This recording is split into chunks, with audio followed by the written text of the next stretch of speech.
अस्सलाम वालेकुम dear students, welcome back to my YouTube channel VU study world. आज हम एमजीटी 402 का लेक्चर नंबर 15 डिस्कस करने जा रहे हैं, जिसमें हम एलोकेशन एंड अपॉर्चनमेंट के ऑफ फैक्ट्री ओवरहेड कॉस्ट के बारे में देखेंगे।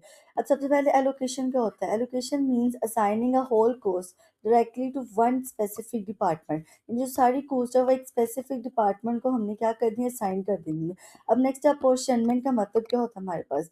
Apportionment means distributing common cost among multiple departments on a suitable basis। यानी suitable base बना के हमने multiple departments में cost को distribute कर देना, इसका मतलब apportionment होता है। अब तो अगर सिंपल वर्ड्स में बताऊँ तो फैक्ट्री ओवरहेड्स में कुछ cost डायरेक्ट किसी एक डिपार्टमेंट से रिलेटेड होती हैं और कुछ कॉमन होती हैं। डायरेक्ट वाली कोस्ट एलोकेट होती हैं और जो कॉमन कोस्ट अपोर्शन होती हैं। अब नेक्स्ट यहाँ पे एलोकेशन एंड अपॉर्चमेंट के कुछ मेथड्स बताए गए हैं। यहाँ पे देखें टेबल के जरिए आपको बताती हूँ कि अपॉर्चमेंट एंड एलोकेशन दो मेथड सबसे पहले बताए गए, नॉन रेसिप्रोकल और रेसिप्रोकल। अब रेसिप्रोकल का आगे फर्दर टू टाइप्स में डिवाइड किए गए, रिपीटेटिव एलोकेशन मेथड और अलजेब्रिक एलोकेशन अलजेब्रिक मेथड। अब यहाँ पे देखते हैं इसको क्या होता है कि नॉन रेसिप्रोकल और रेसिप्रोकल का मतलब क्या होता है, इसको देखते हैं। नॉन रेसिप्रोकल मेथड में क्या होता है कि सर्विस डिपार्टमेंट्स एक दूसरे को सर्विस नहीं देते। नाम से जाहिर है कि नॉन रेसिप्रोकल सिर्फ प्रोडक्शन डिपार्टमेंट्स को कॉस्ट ट्रांसफर होती है। यानी क्या होता है कि इसमें जो सर्विस डिपार्टमेंट्स होते हैं वो एक दूसरे को सर्विस नहीं देते। और जो नेक्स्ट रेसिप्रोकल मेथड होता है इसमें क्या होता है कि सर्विस डिपार्टमेंट्स एक दूसरे को भी सर्विस देते हैं। इनकी टाइप्स में देखें, इनकी टाइप्स वही होती है, repetitive allocation method, algebraic method. ठीक है, रेसिप्रोकल मेथड में सर्विस डिपार्टमेंट्स आपस में भी सर्विस शेयर करते हैं, तो आपने ये बात याद रखनी है। अब नेक्स्ट हमारे पास बेसिस ऑफ अपॉर्चनमेंट, यानी अपॉर्चनमेंट कॉस्ट की जो बेसिस है किस बेस पे हम बनाते हैं, इसको देखते हैं। Basis are the factors used to divide overhead cost fairly among departments. यानी वो फैक्टर्स हैं जिनकी बेस पे हम क्या करते हैं, हमने कॉस्ट को ओवरहेड कॉस्ट को फेयरली हर डिपार्टमेंट में इक्वल इक्वल डिवाइड कर लेते हैं। अब इसकी देखें कि हर कोर्स को डिवाइड करने के लिए सूटेबल बेसिस होता है। फॉर एग्जांपल अगर जो कॉस्ट है, इलेक्ट्रिसिटी की कॉस्ट है, उसकी बेसिस हम क्या करते हैं, मीटर्ड यूनिट्स। उसके देखते हैं कि कितने यूनिट्स इलेक्ट्रिसिटी हमने यूज़ की है। रेंट के लिए हम देखते हैं एरिया को बेसिस बनाते हैं। पावर के लिए हॉर्स पावर आवर्स को हम बेसिस बनाते हैं। वेजेस से रिलेटेड कॉस्ट के लिए हम नंबर ऑफ एम्प्लॉयज़ को हम क्या करते हैं, बेसिस बनाते हैं। तो हर ओवरहेड को उसके नेचर के अकॉर्डिंग डिवाइड किया जाता है। अब नेक्स्ट हमारे पास नॉन रेसिप्रोकल का एक प्रैक्टिस क्वेश्चन है, इसको हम देखते हैं। सबसे पहले हमें टेबल दिया गया है, इसको हम देखते हैं कि डिपार्टमेंट्स यहाँ पे प्रोडक्शन डिपार्टमेंट्स तीन बताए गए हैं, जो कि मोल्डिंग, मशीनिंग और फिनिशिंग डिपार्टमेंट्स है। और किस सारे सर्विस डिपार्टमेंट्स बताएंगे दो, जो कि कैंटीन और मेंटेनेंस है। अब यहाँ पे सबसे पहले जो भी मटीरियल, जो भी चीज़ें मतलब हर डिपार्टमेंट में कितना कंज्यूम किया यहाँ पे बताया गया है, इससे मटीरियल है। ऊपर मोल्डिंग डिपार्टमेंट में कितनी कॉस्ट उसकी यूज़ हुई है, कितनी कॉस्ट का मटीरियल उसने यूज़ किया, यहाँ पे बता दिया गया है। अब नेक्स्ट हमारे पास मशीनिंग डिपार्टमेंट में कितना मटेरियल यूज़ किया है, ये भी बता दिया। इस तरह हर डिपार्टमेंट की यहाँ पे कॉस्ट लिखी गई है। वेजेस लिखा गया है, यहाँ पे हर डिपार्टमेंट के लिए कितने वेजेस यूज़ हुए हैं, कितने वेजेस की कॉस्ट यहाँ पे लगी है, सब बता दीजिए। अब वेजेस के लिए आपने एक बात याद रखनी है कि जिस डिपार्टमेंट में वेजेस ज़्यादा हो उसको ज़्यादा शेयर मिलेगा। ठीक है, नेक्स्ट हमारे पास कॉस्ट ऑफ एसिड्स है। यानी जो डिप्रिसिएशन हम फाइंड करते हैं यूजुअली एसिड वैल्यू के बेसिस पे डिवाइड करते हैं। ये सारी बेसिस हैं, वेजेस, कॉस्ट ऑफ एसिड्स और हॉर्स पावर, यानी हॉर्स पावर आवर्स। यानी हॉर्स पावर आवर्स में क्या होता है कि पावर को डिस्ट्रीब्यूट करने के लिए हम इसे यूज़ करते हैं। इसी तरह एरिया एंड स्क्वायर याद है, यानी रेंट, क्लीनिंग, लाइटिंग वगैरह जो होता है उसको हम एरिया बेसिस पे डिवाइड होती हैं वो सारी चीज़ें हर डिपार्टमेंट में। इस तरह मीटर यूनिट्स के हम किसके लिए यूज़ करते हैं, इलेक्ट्रिसिटी एलोकेशन के लिए हम इसको यूज़ करते हैं। इस तरह नंबर ऑफ जो एम्प्लॉयज़ हैं उसको हम यूज़ करते हैं कैंटीन एक्सपेंसेस या बोनस डिवाइड करने के लिए हम इसको हम यूज़ करते हैं।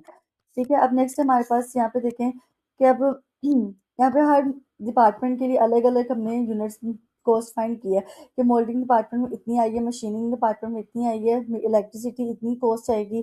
तो अपॉर्चनमेंट का जो मतलब होता है वो ये होता है कि हर डिपार्टमेंट के लिए हमने कॉस्ट को डिवाइड कर देना है। तो फैक्ट्री को ओवरहेड कॉस्ट आती है वो हर डिपार्टमेंट के लिए अलग अलग हम डिवाइड कर देते हैं। यहाँ पे इन्होंने एक फाइंड किया है अपॉर्चनमेंट इलेक्ट्रिसिटी, यानी बेसिस उसकी हमने क्या बनाई है, उसकी बेसिस हमने मीटर यूनिट्स बनाई है उसकी बेसिस को। अब यहाँ पे देखिए कैंटीन डिपार्टमेंट है, मशीन डिपार्टमेंट है, इन सबको यहाँ पे बताया गया कि इतने यूनिट्स, इतने मीटर यूनिट यूज़ किए थे। यानी जो कैंटीन डिपार्टमेंट है उसने मीटर यूनिट इतने यूज़ किए थे, मशीन डिपार्टमेंट में इतने यूज़ किए थे। टोटल यूनिट हमारे पास 24,000 आ गए हैं। अब ये नेक्स्ट में हमारे पास ये कैसे आए इसको हम देखते हैं। यहाँ पे मैंने एक फार्मूला लिखा है आपकी इजी के लिए। अब जो डिपार्टमेंट का शेयर होता है वो कैसे आएगा हमारे पास, यानी हर डिपार्टमेंट में इलेक्ट्रिसिटी का कितना शेयर जाएगा, हमने कैसे कैलकुलेट किया। जो टोटल कॉस्ट आएगी उसको डिपार्टमेंट के यूनिट और टोटल यूनिट्स के पहले हमें डिवाइड करना है, उसको टोटल कॉस्ट से मल्टीप्लाई करना है। अब यहाँ पे मैंने मशीनिंग डिपार्टमेंट के लिए अपने निकाला भी हुआ है, तो जो टोटल कॉस्ट है हमारे पास वो 54,000 आई है, और जो टोटल डिपार्टमेंट की यूनिट्स है वो जो मशीनिंग डिपार्टमेंट है उसके 6,000 है, और जो टोटल यूनिट्स अभी हमने पीछे यहाँ पे देखे, यहाँ पे देखो टोटल यूनिट्स 24,000 है हमारे पास। तो उनको डिवाइड किया हमने, इससे मल्टीप्लाई किया, तो हमारे पास आ गई जो इस डिपार्टमेंट के लिए जो हमारे पास कॉस्ट आ गई है मशीनिंग डिपार्टमेंट के लिए, वो 30,500 है। इस तरह हम मोल्डिंग के लिए भी निकाल सकते हैं, फिनिशिंग के लिए, सबके लिए निकाल सकते हैं, बाकी आप उसको निकाल के देखिएगा। तो इस तरह हम अपॉर्शन मेथड में हम क्या करते हैं कि हर डिपार्टमेंट के अंदर हम क्या करते हैं, कॉस्ट को डिवाइड कर देते हैं, ठीक है, कुछ बेसिस बनाकर। यहाँ पे हमने किसको बेसिस बनाया, इलेक्ट्रिसिटी में हमने इसको मीटर यूनिट को बेसिस बनाया। अब नेक्स्ट हमारे पास बोनस भी है, अब ये भी हमने कैलकुलेट किया है। इसके लिए हम क्या करते हैं, इसके लिए हम जो बेसिस बनाते हैं वो लेबर वेजेस को हम बेसिस बनाते हैं, ठीक है। अब इसके लिए यहाँ पे हमें सब चीजें दी गई हैं। इसको हम देखते हैं कि हर डिपार्टमेंट के लिए हमने बताया कि इतने लेबर वेजेस इसको यूज किए गए हैं। और यहाँ पे टोटल वेजेस हमारे पास ये आई हैं, टोटल बोनस के हमारे पास ये आए। अब इसका हमने फार्मूला यहाँ पे मैंने लिखा, आपको यहाँ से समझ नहीं आ रहा होगा, इन्होंने शॉर्टकट के में बताया गया। इसका मैंने फार्मूला यहाँ पे लिखा है कि हर डिपार्टमेंट का जो शेयर आएगा उसको हम क्या करेंगे, डिपार्टमेंट की वेजेस को हम डिवाइड कर देंगे टोटल वेजेस के ऊपर, और हम क्या करेंगे, टोटल बोनस को मल्टीप्लाई कर देंगे। अब जो इसका हम देखें मोल्डिंग डिपार्टमेंट के मैंने निकाला हुआ है, तो सबसे पहले देखेंगे जो डिपार्टमेंट की वेजेस आई हैं वो कितनी है, 40 यानी 4 लाख है डिपार्टमेंट की वेजेस है। उसके बाद जो टोटल वेजेस है हमारे पास, यहाँ पे देखो टोटल वेजेस ये है हमारे पास, इसलिए हमने इसको डिवाइड किया है। जो टोटल बोनस पे है, टोटल बोनस हम इसको मल्टीप्लाई कर देंगे, तो इसके बाद हम इसको मल्टीप्लाई कर दिया, सिंप्लीफाइड करके यहाँ पे जो उन्होंने लिखा है इसको करके हमारे पास आंसर कितना आ गया, यानी मोल्डिंग डिपार्टमेंट को कितना बोनस मिलेगा, 4,000 का। इसी तरह बाकी डिपार्टमेंट्स का भी यहाँ पे निकाला हुआ है उन्होंने, यहाँ पे एक बार इसको देखने का फार्मूला मैंने लिख दिया है। आपकी आसानी के लिए इसको एक बार देख के खुद से सॉल्व करने की कोशिश किया कीजिएगा, फिर आपके लिए आसानी हो जाएगी। और नेक्स्ट हमारे पास एक टॉपिक है reciprocal cost between service centres. Reciprocal costs arise when service departments provide services to each other। यानी इसमें क्या होता है कि कभी सर्विस डिपार्टमेंट सिर्फ प्रोडक्शन डिपार्टमेंट्स को सर्विस नहीं देते, वो एक दूसरे को भी सर्विस देते हैं। एग्जांपल देखें, जैसे मेंटेनेंस डिपार्टमेंट है, वो पेरोल सिस्टम को सर्विस देता है। इस तरह जो पेरोल सिस्टम मेंटेनेंस डिपार्टमेंट को सर्विस देता है तो इसको रेसिप्रोकल सर्विस कहते हैं। यानी सर्विस डिपार्टमेंट्स में जब आपस में सर्विसेज एक्सचेंज करते हैं तो रेसिप्रोकल कॉस्ट अराइज होती है, ठीक है। अब रेसिप्रोकल अपॉर्चनमेंट का मतलब क्या होता है, यहाँ पे हम देखें रेसिप्रोकल अपॉर्चनमेंट का मतलब क्या होता है।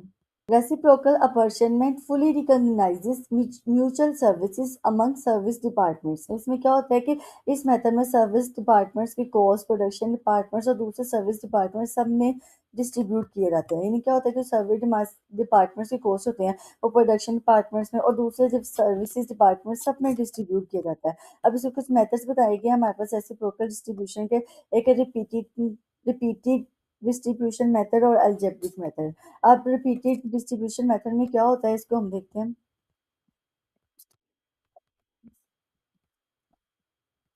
जी, तो इस repeated in repeated distribution method service department cost are repeatedly distributed until balances become very small. तो इसमें क्या होता है कि इस मेथड में एक सर्विस डिपार्टमेंट की कॉस्ट डिवाइड करते हैं, फिर दूसरे सर्विस डिपार्टमेंट की कॉस्ट डिवाइड करते हैं, ये प्रोसेस रिपीट होती रहती है।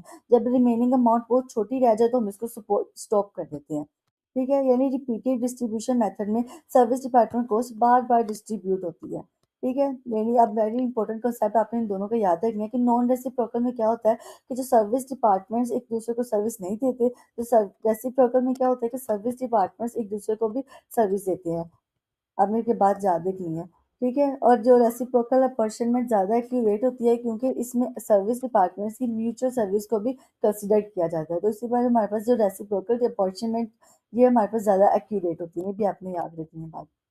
अब यहाँ पे नेक्स्ट हमारे पास प्रैक्टिस क्वेश्चन दिए गए हैं, यानी summary of allocated indirect cost of organisation में दी गई है। अब हमने इसके लिए सोल्यूशन यहाँ पे वैसे ही फाइंड किया कि हर डिपार्टमेंट ने इसको कैसे डिवाइड किया है, मैंने आपको पीछे बताया इसको कैसे निकालना है। अब इसको ऐसे ही देख लेना है। अब नेक्स्ट हमारे पास ये भी दिया हुआ है कि अपॉर्चनमेंट ऑफ कॉस्ट सर्विस डिपार्टमेंट हमने निकाल ली है। ये आपने इस क्वेश्चन को खुद से एक बार सॉल्व कीजिएगा। तो यहीं तक था हमारा लेक्चर नंबर 15। नेक्स्ट इंशाल्लाह हम लेक्चर नंबर 16 को डिस्कस करेंगे कल। टिल देन गाइस अल्लाह हाफिज़। अगर मेरे लेक्चर्स आपको पसंद आ रहे हैं तो मुझे लाइक शेयर और सब्सक्राइब कीजिएगा। अल्लाह हाफिज़।